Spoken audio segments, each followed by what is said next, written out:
Hey family, recently I was able to cruise upon the Wonder of the Seas, the largest cruise ship in the world. Well, with the largest cruise ship in the world, you also wonder to yourself, they've got to have a lot of food varieties on this ship, right? Well, we got the unlimited dining package and we're exploring what that costs today.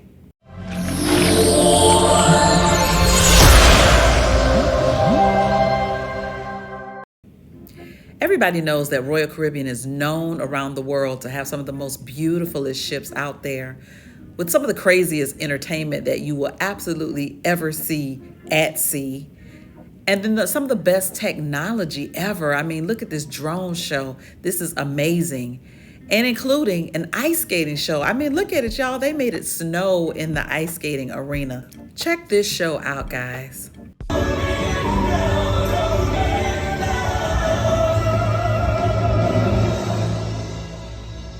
It's a beautiful day.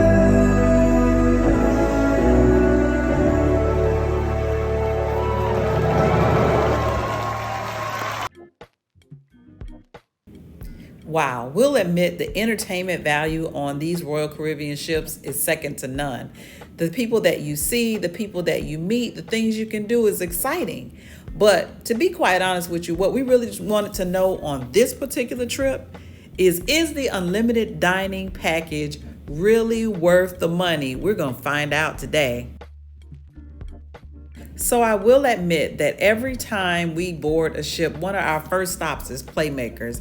We love to have Playmakers instead of the free options like the Windjammer, where we can get our wings and our burgers and our fries. It's just a great way to start our vacation. But another great restaurant just across from Playmakers is Johnny Rockets. Now, Johnny Rockets typically is a paid option, but when you have the unlimited dining plan, everything comes for free. And here's a pro tip. Breakfast is actually free. So even if you don't have the unlimited dining package, if you go there for breakfast on the days that they are open, it is for free. And they also throw in a little entertainment. It's nice to see the staff interacting with the kids, interacting with the guests, just having a good time while we're out there enjoying our vacation for breakfast. Comment down below if you've eaten at Playmakers or Johnny Rockets or any of the restaurants that we're going to talk about in this series. We'd love to hear from you.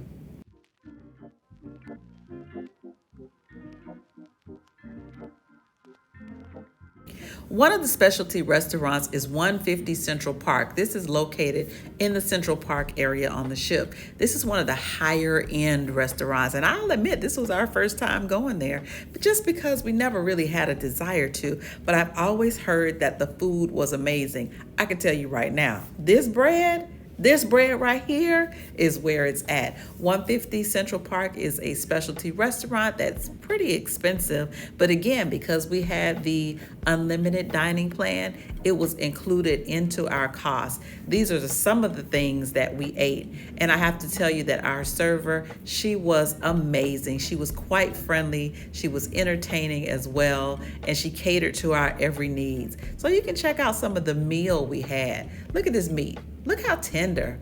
Oh my gosh, it was good, y'all. While we were waiting, I will point out it was a very nice atmosphere. If you wanted to have a romantic dinner or a date night, the atmosphere was serene and it was peaceful. The food was good and it felt like a high-end restaurant for sure. So not only it costs normally, but again, this was included with our unlimited dining package. Here is a picture or a video of our second entree that my husband had. And here is dessert. And I tell y'all, it was good too. The next restaurant that we went to was Hooked Seafood. Now, Hooked is a newer restaurant to the Royal Caribbean fleet, and I believe it's only on the larger ships so far. Here is a copy of what the menu looked like, and as you can see, there are no prices on here because again, everything is included with that unlimited dining package. So here are some of the items that we ate on this particular visit, and I will say everything was really, really good, and the atmosphere and environment was beautiful as well.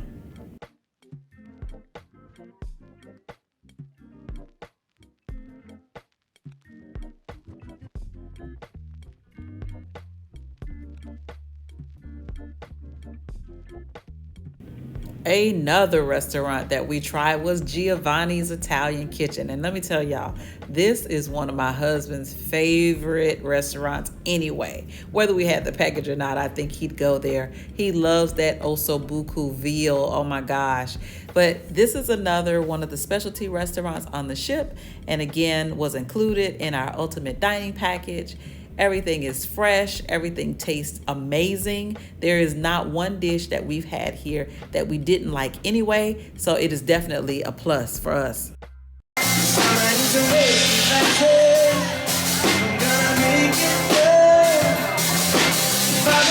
Another restaurant that we tried was the Mason Jar, a southern restaurant and bar with a live band that's next to the bar. The Mason Jar was a really good restaurant as well. It's new, only on the newer ships, and we really enjoyed the southern cuisine that they brought with it. The hospitality was amazing as well. And if you sit in the back where the restaurant is, you can still hear the band playing. So it was a good vibe to it as well. We'll show you some of the things that we ate at the Mason Jar.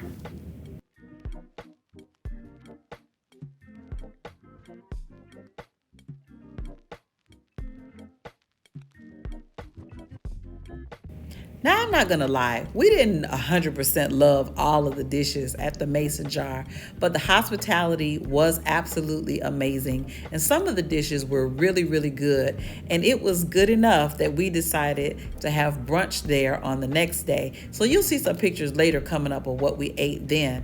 But let me tell you something about this dessert. Get into this dessert, honey, because good. It's all I'm going to tell you.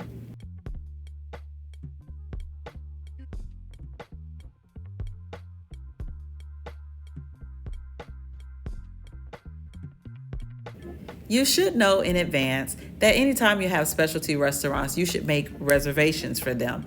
But every now and again, you just can't.